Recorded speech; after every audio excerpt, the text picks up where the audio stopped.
Welcome to Pain to Power, Leading with Love. I am your host, Maria Cosme, also known as Brown Girl Interrupting, and this is Pain to Power, brought to you in association with the iRant Network. And so, thank you so much for joining me. I am so excited to kick off season 3, which is going to be an amazing season with so many fabulous guests. And as we are about to get into introducing my first guest, I just want to talk a little bit about this idea of why we talk about pain to power, but really I was listening and learning about something about the idea of when we vibrate at our highest level, it's because of us showing up in our authenticity. And I've been examining this idea of authenticity because for me, a lot of that is being vulnerable.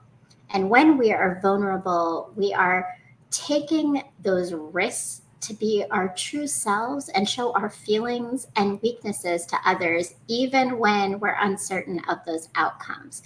So there's a potential of rejection or hurt, but the power of vulnerability is that we create these authentic connections with one another. We start building trust and we open up communication, and there's safety.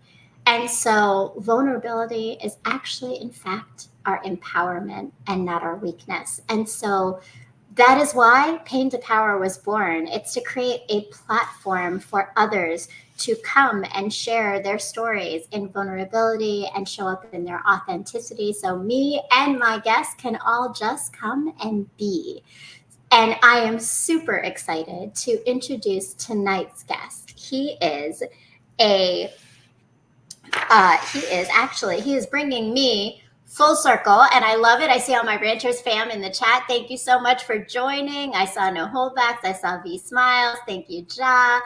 And so this is full circle for me because it was 12 years ago on a trip to St. Thomas Virgin Islands where I started to see a glimpse of my own authenticity and the power that it had. And in that, I met this kind and gentle soul and energy, Mr. Julius Jackson. But what I've learned since is that he also is a professional chef, a professional boxer. He is an author. He is an entrepreneur. And he is just, again, a humble, kind man. And I am so honored to have him as my guest for tonight, sharing his story of pain to power. So please welcome Julius Jackson. Thank you, Myra. Thank you so much for having me. It's good to see you again. I mean, this really is a full circle thing for me. Like, it is amazing to have you here and to be sharing your story. And again, that authenticity we're talking about, right? Yes, very much so. Yeah, man. And it really is full circle. I saw you on TikTok, and when you reached out to me, I was like, this lady looks kind of familiar, but I just don't where. And then when you said St. Thomas with dinner, and I was like, wait, with the group of ladies. Yes, now I remember. Yes, yeah. We were a big group of 5 of us, brown ladies who kind of just came into St. Thomas, and then but we're shepherded in this beautiful way by you and so many other locals who just made us feel so at home. It was one of my favorite trips, and I'm so excited to talk more about St. Thomas, about your, being from the Virgin Islands and just your whole experience in just everything. So thanks again for being on the show. How's your evening going? Of course. Good. Busy day. Most of my days are like that, pretty busy. But I'm good. Had a good day with the family, filming a commercial. Took them to some Halloween events, my kids, and now just home relaxing now. So I love it. Good day. I love it. And and again, so happy to have you here because that's a lot. You got a lot going on, being a father, being an entrepreneur, all the things, all new projects coming up, which we're going to talk about in a moment. But I did invite you on here, and I invited you, and it was so interesting that you just mentioned when you saw me because, some people here know, but I'm a TikTok stalker, and that's how I found you, right? Like, I was like, I know him. I'm going to tell him that I need him on my show, and here you are. But you sent me your message to me when I told you about the show. Really, like, it caught me because I loved what you said. You talked about this idea that most people don't get to hear or see the hard parts. We only see the bright and fun parts, Hmm. and we don't talk about the tough moments. So I invited you here really to talk about the idea of pain to power, and I'd love to hear, just like, when you think about that, what does it mean for you? Yeah. So me personally, there's uh, like the person I am. I'm really like really positive. I'm really like I'm the guy that looks at the brighter side of things, all the time. And so it is hard for people to see uh, the real battles that I've had to go through, because I'm not the type of guy that's going to just show it out there, just show it, and it's just going to be there. Um, it's going to be more on an intimate level. It's going to be more on that. But I've learned over the years of how important it is for me, because I kind of push that side down, where I'm not really showing struggle, and I'm not showing any kind of vulnerability, or I'm really just like positive, positive. Everything's great. Um, eh, I then take on issues myself. I then am kind of putting the weight of those issues on my own shoulders, and not sharing the weight. And I've learned that over time. And it really is a thing now when I meet people and I talk to, I just hired a personal assistant, and talking to her. One of the things I said is, listen, I am very open and honest and blunt, and I've chosen to now live my life like that. So if I say things like that, are you kind of like, huh? That's just because I'm just gonna be open, honest, and blunt. Like, it's just the best way to live, I think. And so, yeah, Amen. I just learned that I should talk about these things, especially with people who are close to me in my circle, and who would understand, because understanding is a big thing, right? It's a big Mhm. part of it. And yeah, I would just have to say, I have not always been used to the limelight. I have not always been used to this attention. I've done some dumb things getting used to this attention, and trying to figure out how to balance this. A lot of people wouldn't know that. They'll see me and be like, wow, Julius is a star. He can smile. He has a great smile. He loves the camera. It wasn't it wasn't like that all the time. And so being able to express that really helped with the weight of it. It really. Yeah. I love the way you, one, just sat in your authenticity and your vulnerability, just to even share that, right? Like that idea that, like, and I think a lot of people assume people who smile and are very happy don't have other things going on. And that's a weight to carry, though. It is a weight. And I totally understand where you're coming from on that, because I think I've been in that position where you feel like you just take care of everything yourself, and you Right. don't share, but there's almost like this release, right? So it sounds like your power has Yeah. come from that vulnerability and authenticity of saying, no, I'm just going to show up as me in all of it, without holding back. Correct. And it's important because you have a community to do that too. Oh, I love it. And Logic and Friend says, what things did you do to get more comfortable on camera or be in the limelight? That's a great question. Yeah, that is a good question. So it's not really so much what I did, but more so much what I believed about myself is what grew changed over time. Um, in my younger years, I was really I hate to disappoint people. I really I always felt like if I'm in a position of decision making, or any kind of power position, I have more liability, and more probability of letting down somebody. And so I would be more in the background, so that I'm like, okay, I could pass the ball or pass something on to somebody else. But I realized I'm going to be that guy in the front, and I had to believe in my skills, in my ability to learn, in my ability to grow. I really had to believe in that I am capable, like I am meant to be this guy. And that really changed how I saw the camera. I used to see the camera as pressure. I would just see camera, and then it's pressure. But over time, as Mm. I started to think, no, I know exactly what I'm going to say. I know what to say. And I'm going to see people behind that camera. and I know how to talk to people. I love people. And Mm. once that kind of thought process came to me, the camera became easy. I would look at the camera and I'm just seeing lives, and I'm like, yeah, I can talk to you. I can talk to you guys. And so it really wasn't, I didn't really do anything different, but it's just how I believe things in my brain, and what I thought about myself is really Mm. what brought me to that point that I was like, yeah, I can do that. I should be the guy doing that. So I yeah. love that. But what you did do, it sounds like, is you had a mindset shift. And that mindset shift, even though it's not an action, it is an action, right? Like you have to Right. True. change what we believe. And I see we have so many of our renters fam in the chat. There's Advis from Random Thoughts. Peace and one love to you, Advis, and welcome. So Julius, I love what you said about this idea of not wanting to disappoint. And let's go back a little bit, because that comes from earlier in life too, right? Like, so when you were a kid, Exactly. even this path to becoming a professional boxer, it was not something that you thought you were going to be on. Can you take us back there and tell us a little bit Yeah. like more about yourself in that process? Yeah, correct. So growing up as a kid, my family was an athletic family. My dad, he was a boxer. He's 3-time world champion. He's in the Hall of Fame. Big time guy, Julian the Hawk Jackson. And so there was already pressure there, but I didn't even like the sport at that point in my life. I was in the baseball. Me and my brothers were in the baseball. We loved baseball. We were really good at it, always on the all-star team, and we had college scouts looking at us from junior high school. um, Really, like, I thought I was going to be a major league baseball player. I really thought. And so going down that road, but then life changed, right? We grew up here in the Virgin Islands, born and raised. Then my dad's career took off, so we moved to Vegas.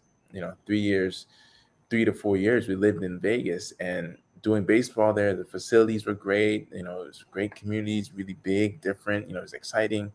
But then my dad retired, and we moved back to the Virgin Islands. And so once we made that move back, it just was different. All our friends are gone. Like it was a Mm. real different life change. And so for me, it just fell off. I was like, you know what? I don't want to play baseball no more. I'm good. I'm gonna just you know do my schoolwork and be good.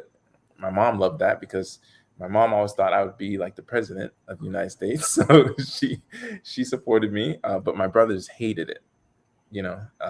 They hated me not doing sports with them. And Mm. my dad opened the gym. The government started a program, and he was running the program. So they started boxing as well as playing baseball. And they were like, "Yo, you got to come with us, bro. Like, you got to come and join us." And I was like, I don't want to. Like, I'm good. But they would come home almost every day, tease me, throw rocks at me, like, and my mom would defend me because she's like, no, this is my smart boy. So I was mama's boy. I was like, Ma, they at me again. Tell them stop. So, but after a time, I was like, I just I want these guys to be happy with me. I want them to, you know, like, to love me almost. I felt like that. Like, they don't love me. Like, I didn't Mm. want to be causing this issue. And so I was like, you know what? And I do want to get in shape. I was a chubby kid too. So I kind of put all those things together in my brain. I was like, all right, I'm gonna join the boxing gym. So I go to my dad and I said, Pops, look, I'm gonna join the gym. I don't want to fight nobody. I don't want nobody to punch me. I don't want to punch nobody. I just want to work out. And he said, sure, no problem. If you want to, sure. And so I thought I found a happy medium there, like, we're good. I'll come and train. They'll be happy. I'll be Mm. happy. And so started training and doing it. And my brother started to compete in the sport, so they're really training to fight and win tournaments and, fight other guys. So my dad comes to me and says, hey, Julius, I need you well, they call me DJ. He's like, DJ, I need you to spar with your brothers. I said, I spar with them? Like, for real? He's like, yeah. I was like, well, this could be my chance to get him back for all these times that they threw rocks at me. So Every brother wants that moment. I have so boys, I understand. I said, okay, Pops. I'm in. I'm in. And man, they would beat the crap out of me every sparring session. They would beat the crap. My oldest brother and my youngest brother. So I'm stuck in the middle of the two of them, and they're both just knocking me out. And it was crazy. And I finally learned like how is it these guys are standing in front of me? I'm standing in front of them, but he's clocking me when he wants, and I just can't hit him. I can't get him back. Mm. And so I would sit back and just watch. I would sit back and watch them spar each other, spar some of the other guys in the gym, and seeing different things they would do, using a certain punch or Mhm. standing a certain distance away, kind of timing different things. And I was like, okay, I think I got it now. I think I got it. And I started to really catch on. And man, that is what really grabbed me about the sport of Mm. boxing itself. But even in my life, it was almost changing how I thought about things. Like, if I really put my mind to something, I could do this. Like, I could do that. You know, I didn't have to always be like mama's boy, sheltered. I could go and do something that I wanted to. I could Mm. change that narrative, and all that was happening all at that same time, all at the same time. That's pretty cool. And how old were you at this time? At that point? Um, that was about from like 9 to about 13, 14 in that area right there. Wow. Yeah, Wow, an impressive journey at such a yeah, young age. But of course, like you said, like it's in your family, and so you were exposed to it very quickly. But right, right, right, what I love is like as you're telling that story, but I'm like, but you took the thing that Mama loves about you, right? You're right. intellectual, Mhm. and you used it in this skill building. Like, and Yeah, as I'm watching all the things that you create, it seems like that's a really like you're a studier. You yeah, really like pay attention to techniques and skills and yes. utilize that to grow and learn. Hmm. But you also are a leader who maybe didn't see yourself as that, but it sounds like your dad saw it. Do you think Yeah, I your think he dad did. saw it before you did? Yeah, yeah. Nowadays he would say, I tricked you. I tricked you. I was like, what do you mean? He's like, I knew you had it in you. Like, it was in there. Someone just needed to kind of jolt it out of you. I was like, okay, Pop, if you say so. Yeah. Well, Yeah. so look, you got to tell us about just, I mean, obviously from there, you became a professional boxer, but more than that, you've had a real history and experience, and your record is 20-2, Yes, yes. As a which is very professional. impressive. Yeah, But tell us more about that. And I'll be honest, I'm not a boxing aficionado, so I'm going to need you to it's break it okay. down for all of us because I'm not going to be able to. Yeah, all good. Well, even before I made it to the professional ranks, in the amateur ranks, I did really well, winning like Caribbean tournaments, winning best boxer in a bunch of tournaments, winning a silver gloves in Florida, and also going to the Olympics in 2008 in Beijing. So becoming an Olympic boxer was one of my first huge accomplishments. That was like, what? Like, this is nuts. Like this. That's At first, I didn't wild. even know it was possible. I didn't even know we could actually do that. Being from a small island, Right, but we're what a proud we moment for you oh, being so a representative of your island. so huge, so huge. Yeah, we would see these things on TV, and it would just be on TV. That's for the TV. It's like not even real life. Mhm. That's in our brains. It's like that. Even when my dad called me, I can remember it vividly. And I was in class, and my dad never calls me in class. So he's calling me, and I'm like, why is this guy calling me right now? So I go off to the side, and I was like, yo, Pop, what's up? He said, hey, you want to go to the Olympics? I was like, the what? He said, the Olympics. You want to go to the Olympics? I said, the Olympics? he said, Like the Olympics. he said, yeah, the Olympics. I said, the thing we watch on TV? He said, yeah. You want to go? I said, hold on. Where they do like the ice skating and stuff? Like, he said, yeah, the Olympics, bro. You want to go? I said, yeah, of course I want to go. He said, all right, start training. Get ready. We're going to go. Click. Wow. Yeah. So wait, how long did you have to train to get to the Olympics then? What does that So process? so for boxers, it's about qualifying in certain tournaments. So you got to win like a gold or silver medal. Mhm. By that time he called me, the next tournament to qualify was maybe about 4 months away. And so I just started training and competed some. and got ready for that first qualifiers. There's three qualifiers for boxers. Well, back in the day, it's different now, but during that time, there were three qualifying tournaments that a boxer would have to get a medal in order to compete in the Olympics. Yeah, and then I lost in the first one, lost in the second one. I almost didn't do the third one because I was like, you know what, I'm just gonna be a chef, pops. I'm good.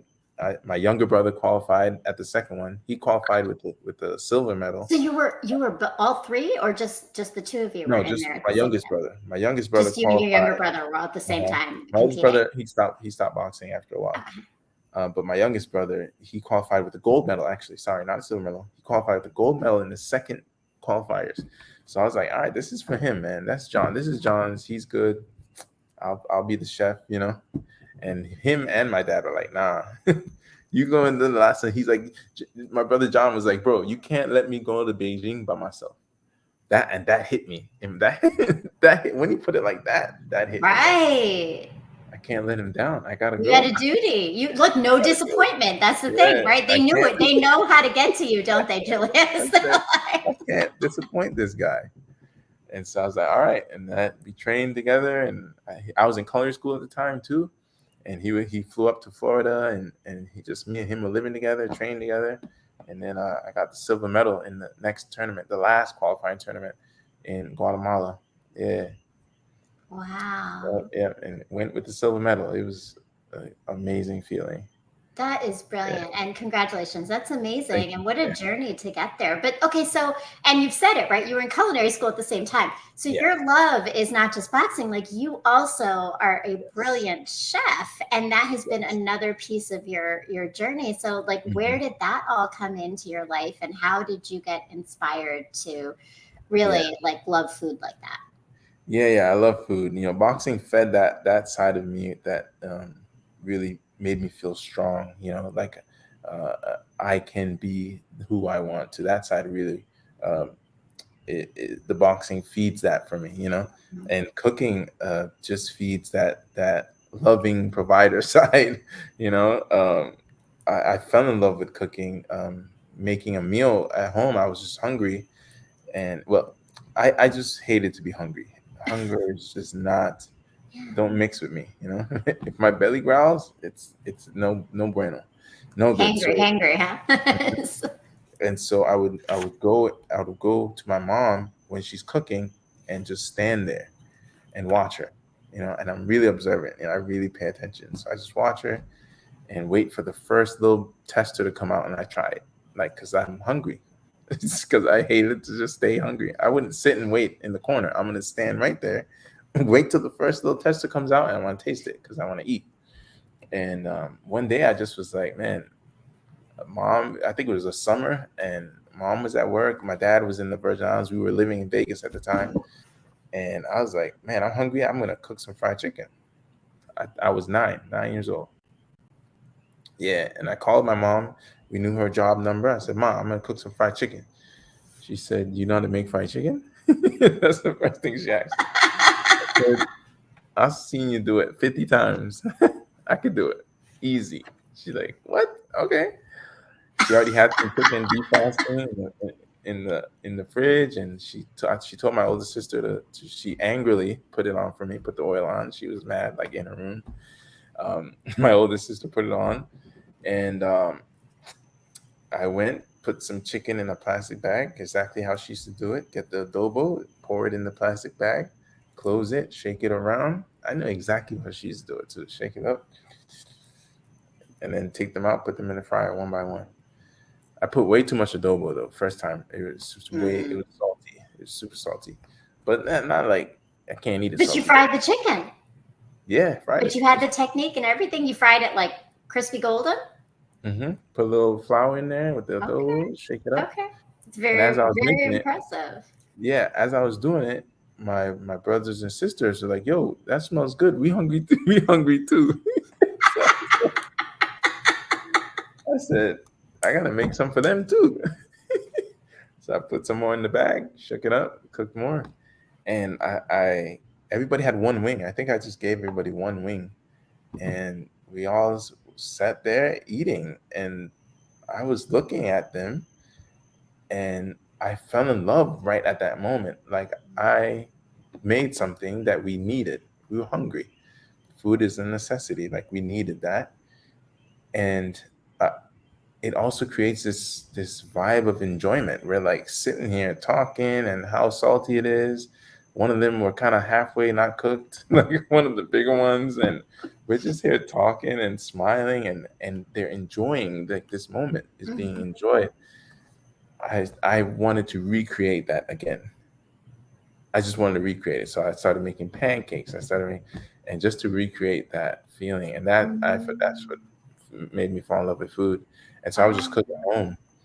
I didn't know I could, because back in those days, male chefs weren't really promoted as much, and so I just was like, yeah, I'll cook at home. I didn't think I could do it professionally.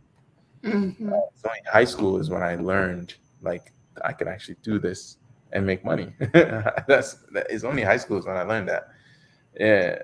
So I just fell in love. But yeah, I would cook at home, cook at church functions, family functions. Yeah. So I did both. People always ask me which one was first, boxing, cooking.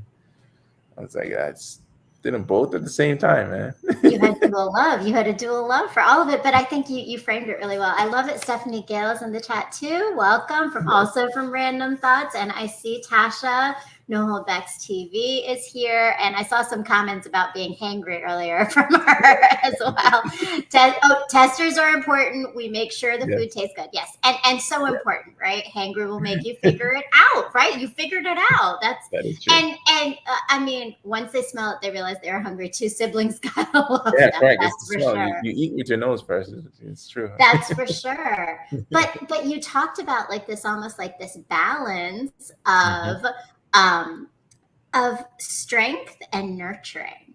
Yes. And it like right like the power of the boxing and the strength, Yeah. and you got to hit your brothers finally, right? Like, and then but what grew from that, and then also this nurturing of creating community and connection from the way that you were creating meals for you and your siblings, and the skill also goes into it, right? There's so many layers Mhm. there. Yeah. Somewhere there.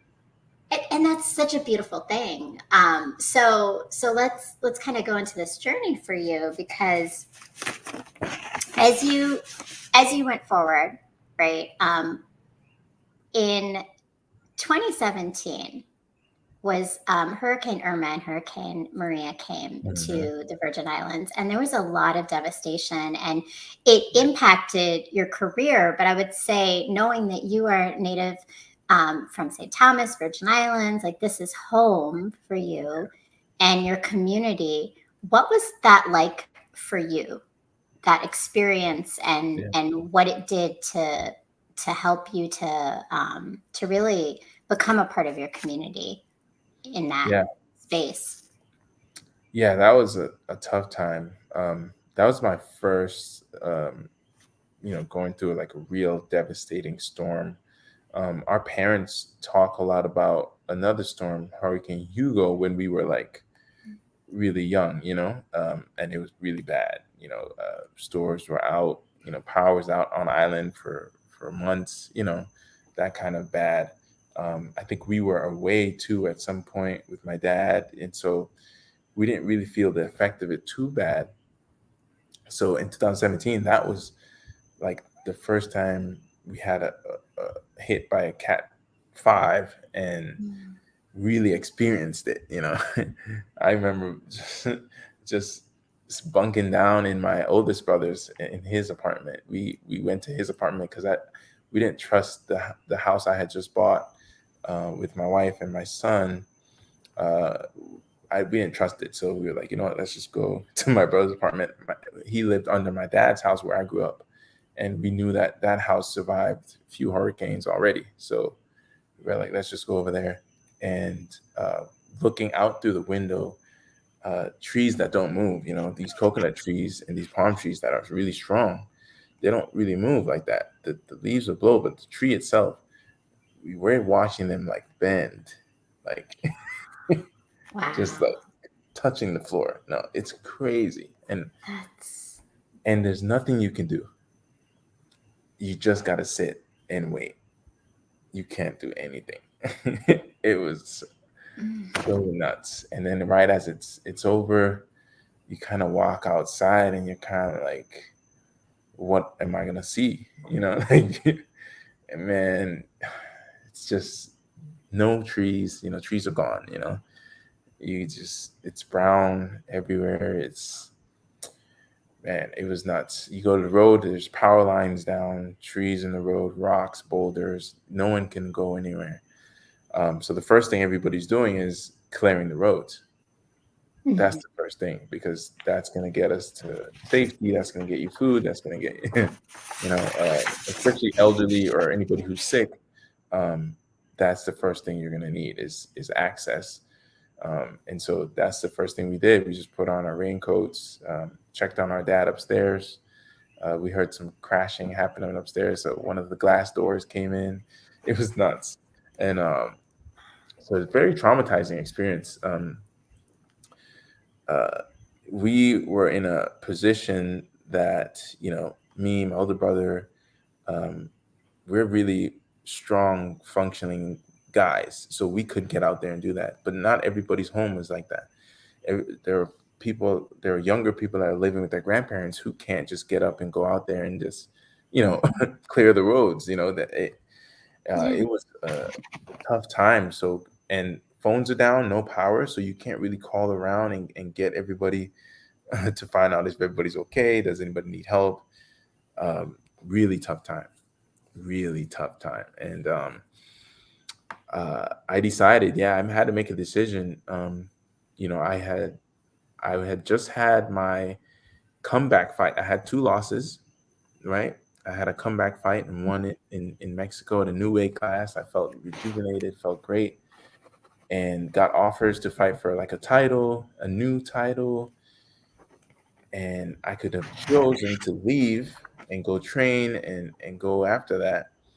But I, I, I knew I wouldn't have felt right. I just wouldn't I wouldn't have felt right.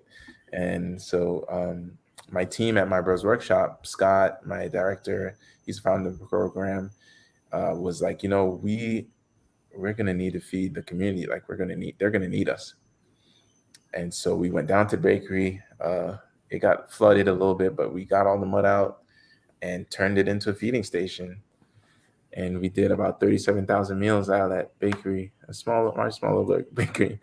We did about 37,000 meals with volunteers, some of our staff, a lot of our students came back one by Yeah. one, kind of finding their way through the rubble, really. They had to kind of clear roads and get out. And yeah, we fed our community for about 4 months, and until we kind of got back on our feet. So I decided to do that and stay. There were some traumatizing things happening in between there. Like my wife and my son had to leave, and I didn't get to tell them goodbye. That was crazy. That was tough. I couldn't. They had to go on these mercy cruises. So cruise lines sent two ships down. Carnival, I think it was Carnival Cruise Line. They sent two ships that people who need medical assistance or small children or things like that. They need to go to the mainland um, to be better served. Our hospitals were down and things were down, so people who needed insulin and things like that, it was hard. And so they sent these mercy cruises, and we were debating like, should we go? Should we go? My son was almost 2, so he was kind of crawling, and we couldn't really put him down anywhere. There's mold in the house. It was hard for his development, and so Yeah. we decided, yeah, it's best if you go. Her brother was calling like, yo, I'm in Canada, like come, just come. And so the day of, she's like, you know what, we're gonna go. I was like, okay, I'll meet you guys. I gotta get gas. I had to get gas for the generator for the bakery, so that we can keep making food. And there's lines, there's lines down in the sub base area, and I had to wait there and got the gas. And I was calling. She's like, yeah, we're on the way. I was like, all right, I'm coming. And traffic, and I missed them. I missed them. Wow. They So had to. how long were they gone then? I think she lived up there in Canada with him for about, I would say about 6 months, maybe. It's a long Yeah, time. was It's a just long time to be away from your wife and your son. And yeah, that was tough. Yeah, I got back to bakery and sucked it up. And then I just went to the back and like cried. Like dang, I really didn't get to say goodbye to him. That was hard. Then I sucked it up and then had to go back in the kitchen and cook some keep Vienna it sausages. moving, right?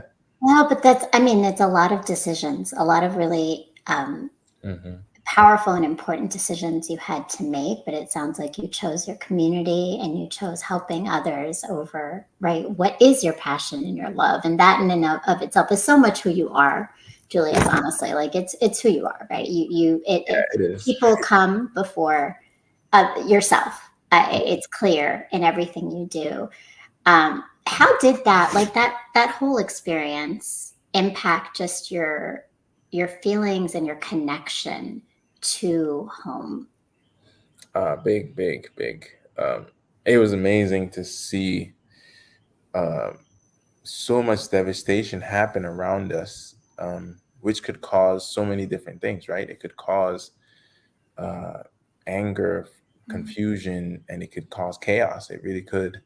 Um, but in our small little bakery, we had such a sense of community and helping. Um, it was amazing. We had people who had just gotten to Ireland as well, right? People who just moved there, and Mm-hmm. like we don't know what we're doing, but we should help. Like, come on, yes, help. We had students who are high risk. They're at risk, high risk students, so they live under the poverty level. Some of them have disabilities. Um, some of them are dropped out of school.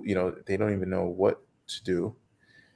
And then there's us who are their trainers, right? We're pretty much kind of in our thing, um, and we're all working together to feed everybody: first responders, the homeless, teachers. It didn't matter who it was. Anybody comes up to the line, we fed them. And the stories that was creating was so amazing. The beautiful things that happened there. I had some of my students come up to me and said, "Oh my gosh, Julius, I just gave food to one of my old teachers." And he was like flabbergasted. And I was like, "Well, yeah." He was like, "I can't, can I give her more? Can I give her an extra plate?" I said, "Yeah, go, whatever you want. Sure, go take another one if you want to, no problem." And he was shocked that she was in the same position as him. Mm, That's what really, he was like, "I can't believe she needs food." I was like, "Yeah, I mean, we're all in this right now together for sure. Like, yeah. we're Yeah. all here." I mean, we always are actually. Sometimes it might not look like that, but we all are always in the same boat, whatever people might make things seem like. But that was such a valuable lesson for him. He that changed his whole mindset and look on life itself. And Yeah. so beautiful being a part of that. I had some volunteers here and they like didn't know how to prepare because then we had the second storm coming, right? Irma hit first, then Maria was coming, and we were already in the kitchen working, and they're like, "We don't know what to do." And so a group of us would go and help them at their homes and put sandbags and get water, and and it was just an amazing, just array of love happening. It was a community. It's beautiful to see that humans can do that. You don't Mm. always see humans doing that. So it was beautiful time, hard time, but But a lot of power of humanity came out of it, it sounds like. And oftentimes I think we always talk about things from the story of tragedy and right, not the right, story of the beauty of what can be created when the tragedy is still, it creates community, it creates connection. It like you said, I think that idea of everyone's in this at the same level, right? Like right, we're all impacted.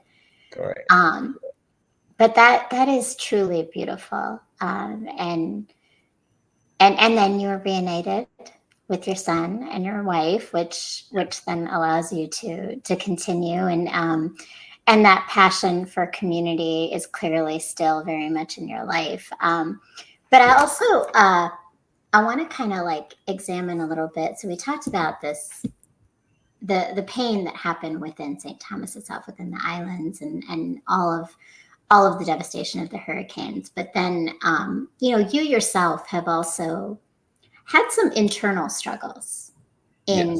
in this journey and in your path. And fame hasn't always been easy for you, and we don't examine that a lot, but I want to kind of go into that a little bit, like in talking about, for you, what are some of those internal struggles that came from this, like, ignition of, like, now you're this famous boxer and everybody sees you everywhere and everyone is meeting you, and there's Right. temptations and things out there, right? So, like, what was that like for you? Yeah, that is this is a hard journey. I think that it was double compounded for me too, because I never liked the limelight. I never liked, or not. I wouldn't say liked it, but I never got it. Right? Let's say that I wasn't the cool kid in high school. I wasn't, I wasn't that guy. My brothers were cool. I was the chubby mama's boy. Like I wasn't that guy. And two, we grew up in a kind of a sheltered home. My dad is very Christian, very religious, and kind of like you refrain, like you can't go out, you can't watch this, you can't do that. So we really a little sheltered as well too. So I think that was like a double thing too for me personally as Julius. And so um, I can remember the day. I can remember the day this happened. The day it shifted, I was in culinary school and I had qualified for the Olympics. I qualified, and I got back to school because we did it in 6 month increments. Every semester was 6 months. Sorry, 8 months, 8 month increments. And so the qualifier happened to fall in between a break. So did the qualifier, came back to school, and the school was like, "Hey, Julius, can we put in the newsletter that you're gonna go to Olympics and you're an Olympian?" Blah blah blah. Sure, why not? You guys do whatever you want.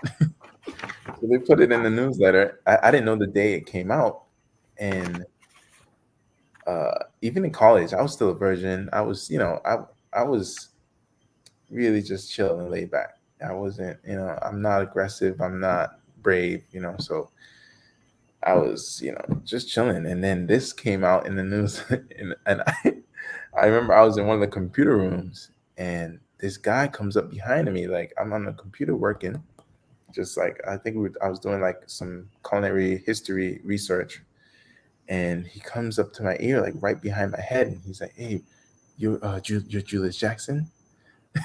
And I was like, "Yeah." Like, who is this guy? He's like, "Man, I didn't know like you had like a dad, a brother. You had a brother too who went to Olympics, and your dad's like a famous." And I was like, "How you know all this?" I don't know you. Like, how do you know this? And he said, you had never seen your Wikipedia page? I said, "What's Wikipedia?" Oh, wow, he told you had a Wikipedia page? Yes. And this is like 2 days after the newsletter. So I'm like, what are you talking about? So he's like, "Come on, let me show you." So he goes on my computer and pulls it. They have all that stuff where I grew up in the islands, my brothers, my dad, under my name. And it Right. said Julius Jackson, 2008 Olympian. I was Wow. like, what? Now I walk into class now, and it's a whole different place. All eyes are on me. Like Yeah, crazy, yeah. crazy. There was this one girl in my class too, and she was like a thick girl, like thick in the waist and everything. And all the guys, we all like liked her, we all like, "Oh, she's," and, and then one of my boys, and he never said this before until this day, until after the newsletter. He says to me, "Yo, Julius, what's her name?" He's like, "Yeah, what about her?" He said, "You're the only one that can handle that." Oh, wow. Like, what does that mean? Like, I was like, "Only now you're saying this? You're saying this now?" Like, "Yeah, you got." He's like, "You're the one that has to do it for all of us." house. Wow. So like your status and everything about you just Changed. entirely overnight. That was No, it. Like, changed, and I couldn't understand. I really didn't understand it. And also, all kind of things are happening in me. I'm feeling, of course, like a rush. It's exciting. It's new. It's different. Um, that was his. that was his moment. Every Correct. hero needs a theme song. Yes. Correct. And it was really rushed. Like a different feeling that I wasn't used to. And so sometimes I would go to seek that feeling sometimes, it was just this tingling enlightenment kind of feeling, like, wow, okay, I would then put myself in self positions to see what would happen. Like, let's say I hear these guys talking about this, oh, everybody's going to go to there was this place in Florida, Blue Martini. Everybody's going to go to Blue Martini um, for so and so's birthday get together or something. Even though I wasn't invited, I would hear them talking about it. I was like, all right, I'm gonna go. Let's see what happens. I'm Julius So I'd walk Jackson. in, I'd walk in, and they'd be like, Julius is here. Everybody's buying me a drink. Everybody's, and I'm like, whoa, snap. I didn't even have to do it. I didn't have to like work. I didn't have to go and say, hey guys, hi, I'm here. I didn't have to do any of that. I just had to walk in, and then it's like, oh, come on, come over here, bro. Let me introduce you to this person, my cousin, this is my Mm. friend. And that just opened a whole different world for me. It's a whole different life. uh, I didn't know what to do with it, and over time, uh, So let just me got ask you, what was yeah, the struggle within that for you? Like it opened this new thing. It was different for yeah. you, but what was it that you think you were struggling up with it the Hmm. most? So there were certain things, like morally, that were kind of I was struggling with. So drinking was like, my dad was like, never, you cannot, like my dad was like, alcohol is the devil, and so but then I had my mom. My mom is more like, yeah, whatever, man, you're good, you're cool, just be cool. And so I was like struggling with that, like, nah, I want to go drink with the guys, like this is cool, this is a cool feeling. So morally there were some things like that, but then there are also these things of almost feeling uh like obligated in a way, where I'm like, if I go here, this will happen. And I almost had expectations for people, and I was like, that feels off to me, but it keeps happening over and over. So I'm like, Hmm. is it wrong for me to think like, I go here, I'm gonna get in free? Or if is it wrong for me to think I go here and they're gonna pay for everything for me? Like, is it wrong for me to feel that way because it's happening over and over? Hmm. So sometimes I go, and because I'm like, yeah, this is gonna happen. I'm like, y'all want to come? Come on out. We ain't gotta pay. Come on. Like, and I was battling with those feelings. Like, I should just relax here where I'm at. Let me just stay.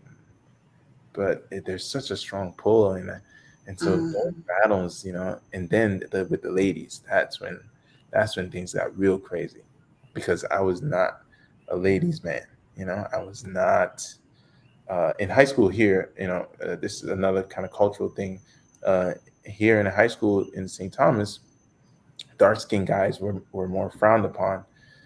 Where they call me black, purple. Like, and they would say things like Hmm. that. I was like, if you're lighter skin, you're kind of more like hip, and so I was really like, just like, not a great high school experience. So college, I was like, I'm chilling. Like, I'm here to work. I'm on the dean's list. I ain't worry about the ladies. But after the Olympics thing, oh man, I didn't know what to do. You know, I still Hmm. left college though, a virgin though, which I was like, wow, that's pretty good. As I look back, The abbey for temptation. yeah, Yeah, it is, yeah, right? as I look back on it, because the females would come around, and some of them different um, intentions or whatever, what they'll have. But I am just a very nice, welcoming person in general. And so I would be, hey, what's up? Yeah, of course. Yeah, cool. But then they're like, yo, like, we going now or not? Like, to my house. I'm like, whoa, we're not. I was actually just going home. Yeah, one day I had to like really push a girl off of me, like, yo, you gotta get off me, like this is not cool. Um, and but see, those were in the early years. Later Mhm. on, as I got used to it, and now I kind of know what's happening, and then my cherry got popped. That was a different. That was different too.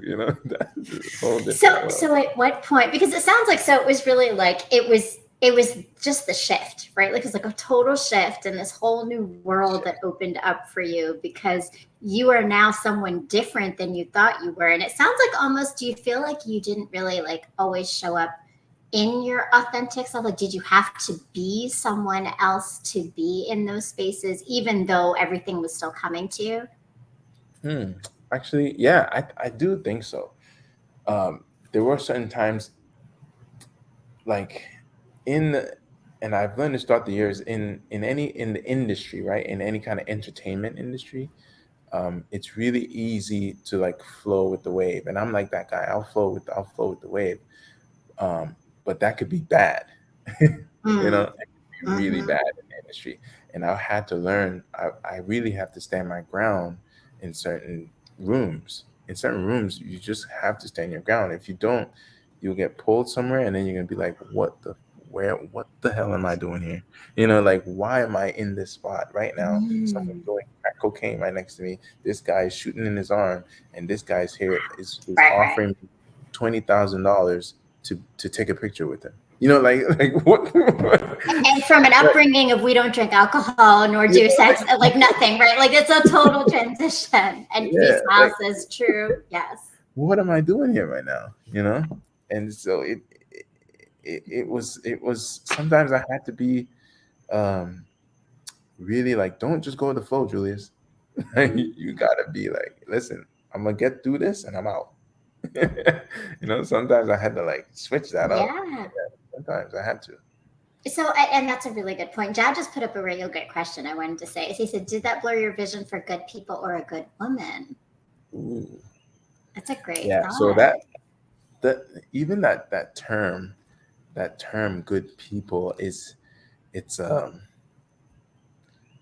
it's something I was battling in my brain. And by default I put everybody in that good category.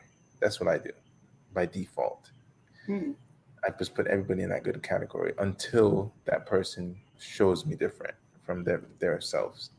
uh, from what other people say, it really doesn't matter, but if they show that to me, and so my my vision like that is really like naive like that. I'm just like, everybody's in that space until they no longer are.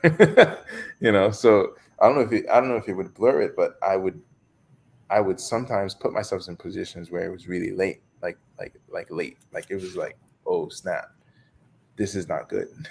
This is not a good conversation, or like, I end up making out with this girl, and next thing you know, the next day she's like, yo, you got to fly me out with you to California. I'm like, what? I'm not flying you to California.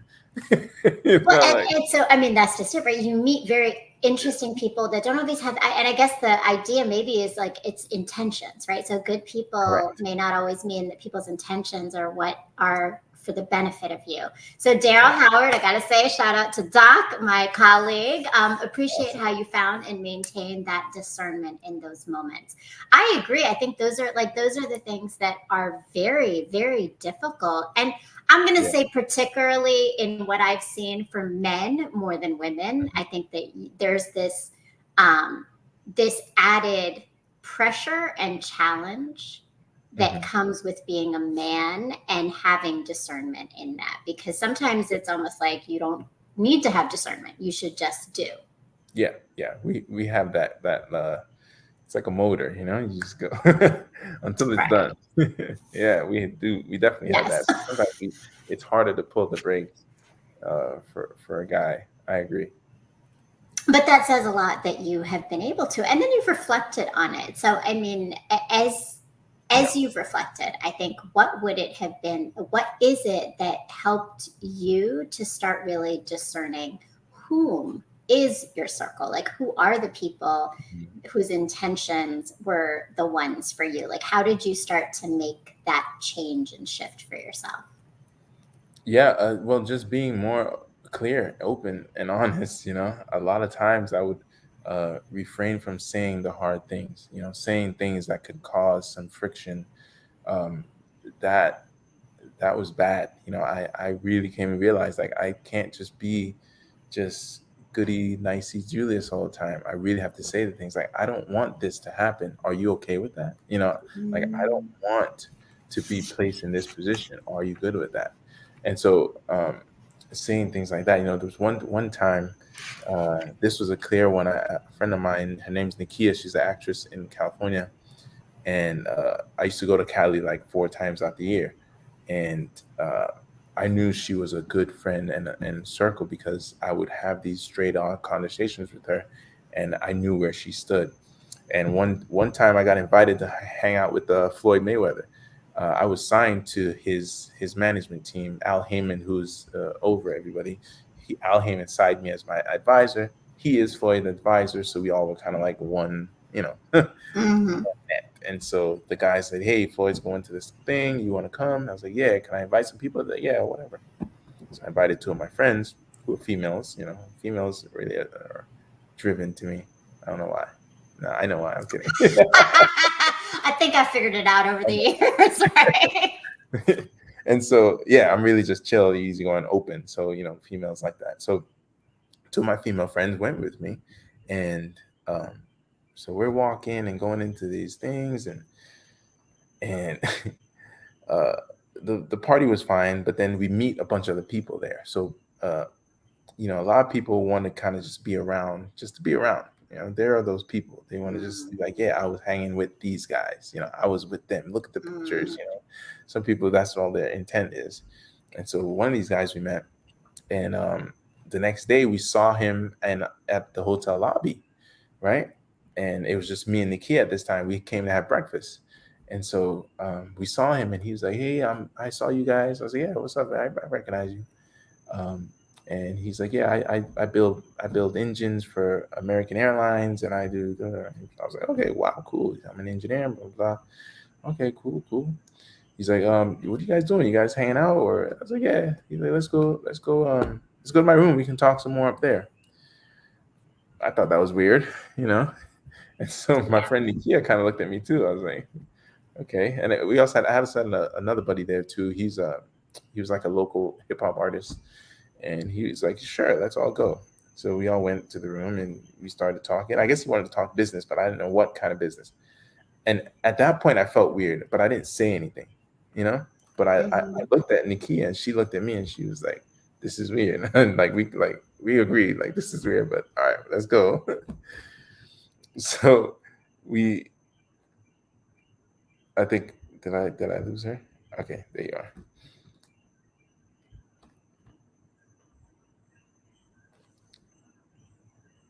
You still there?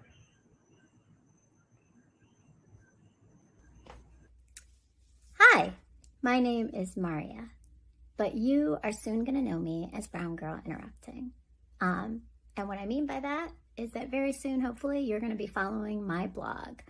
I am a writer, and I started writing because I was married, I had children, and then my life changed when I separated. And I did a lot of learning and reflecting and growing in that process of change because change always leads us to that. And I've decided to share that with the rest of the world because sometimes hearing that someone else is going through the same thing as you or understanding and putting words to the feelings and experiences we're having helps us to heal from them or grow from them or learn from them. And so that's what my blog is. It's writing about life, healing, relationships, parenting, dating, marriage, pain, love, mistakes, growth, and coming out whole still in all of it as a human, flawed, but always open to new things. So that's my life, that's my journey, and it's written in this blog. But my hope is that you are going to go to www.browngirlinterrupting.com and join and subscribe to the blog and read all about my story to help you maybe gain some perspective on yours.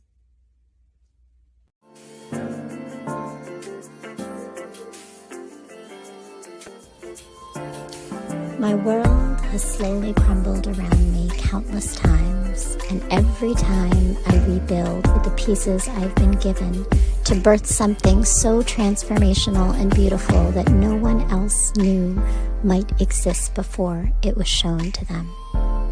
These moments tend to coincide within my romantic path. The universe has been telling me to focus on the revolution and not romance. It has over time given me the tools, resilience, and light to turn my pain into power. And only now do I see that the key to this always resided in the love and knowing I had in myself, not from the external sources of family or men. The message I have been avoiding might be that my time in this world I had existed in was not to receive love, but to put it out there for others to see, feel, and heal through. Revolution before romance moves pain into power.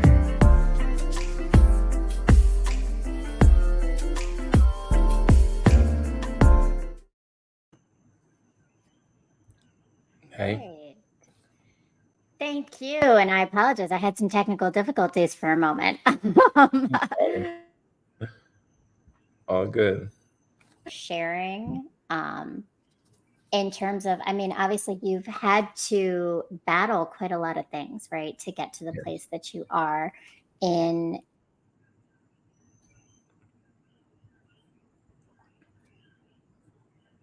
Being able to, really discover what you needed to have your voice. Yes. So I was wondering, like, as you're thinking about, this, you spoke up for yourself. What about in terms of, like, do you feel like you've now been able to speak up for others, like new people who come in or younger guys who are coming into the industry and coming into this world kind of like you? Like, do you see those moments where you sooner than you did? Yeah, I do get the chance to share my experiences with them and kind of give them a heads up, kind of like a look out for this kind of check mark where I tell them, it's very important. Sometimes things can be uncomfortable to say, but it's important that you say them. It's important that you, um, you know, say the things you feel are necessary. Don't hold them back if you think someone might think you're weird, or someone might think you're a punk, or think you're, lesser than. If you say this, it's fine if they think that. You just got to be you and say what you got to say. That goes a long, long way on in this road, of life. It goes a long way, and I think in the end, even though some, like in the islands, we have a thing. People say like they don't like to share their business. Like, I can't tell everybody my business. It's like a thing. I hate that phrase. Or like, you don't let everybody know everything you have to say, or like there's a thing, and it's really like not like letting people in. Like, don't let them into your thing. But it's really important that we do that, because then people can know exactly where we stand, what we mean, what when we say something like that. That's important. Like, it really does navigate your circle and your life, and what you decide happens around you. It really helps you navigate that and be like, all right, I like this, I'm not going there. Like, hey guys, I do this, you do that? No? All right, cool. You go over here.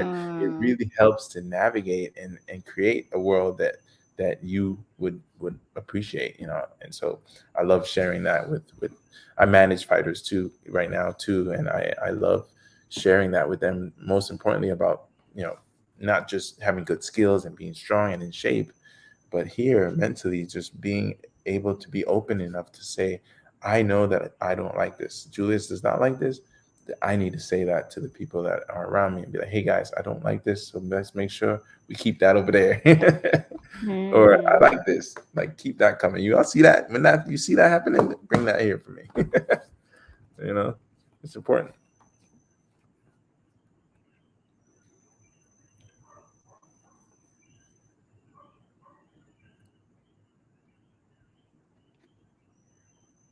So that definitely goes back to your discernment. And I apologize. My Wi-Fi, something is going on with the electronic.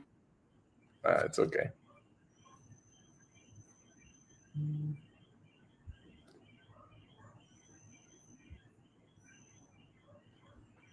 Julius, can you hear me? Yeah, I can hear you.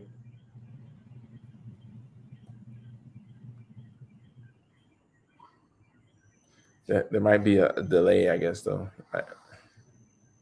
Yeah, I think there's definitely something going on with my Wi-Fi for sure.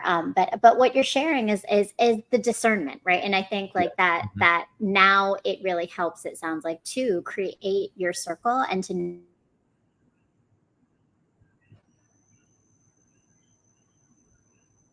Yeah. um, so I know we're having some Wi-Fi issues, but I want to say, thank you so much. I know we're coming to a close for our evening, and I really appreciate your share. You have been in this whole process of sharing. Like this truly was an authenticity moment. And I know we've had some tech difficulties here, but we caught. Hopefully, everybody got most of your story, and I really Yeah.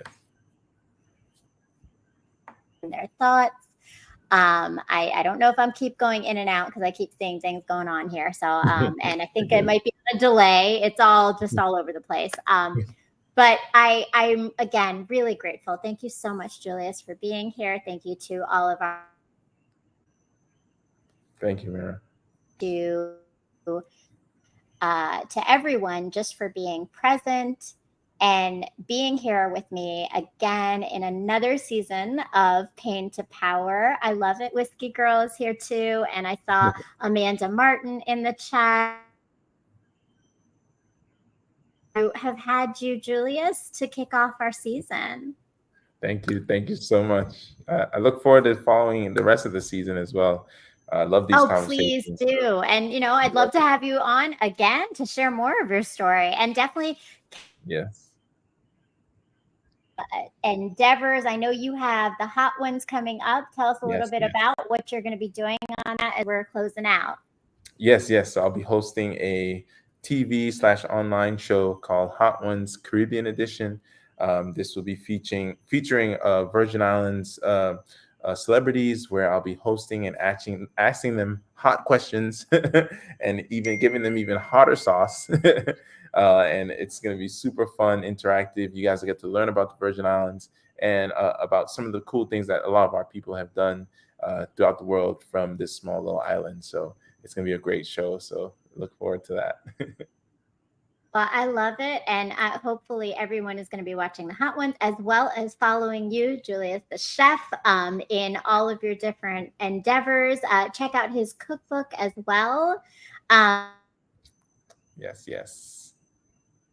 Make sure that you go and find Julius Jackson because he is also you are part of the tourism to really Yes. promote the culinary aspects of the St. Thomas. Correct, correct. I am one of the culinary ambassadors. Yes.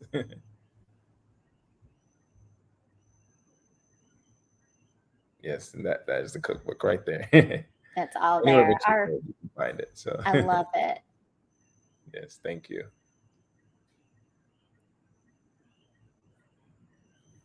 Technical difficulties. Thank you to everyone for joining us. And stay tuned. Season 3 is going to be on fire. And we've got so many cool, dynamic guests and great conversations of authenticity and vulnerability all coming here. Sundays, 9 o'clock. YouTube. Thank you. Thank you so much. Thanks, Julius. I'm Have a looking forward beautiful to the next evening. episode. Thank you. Definitely.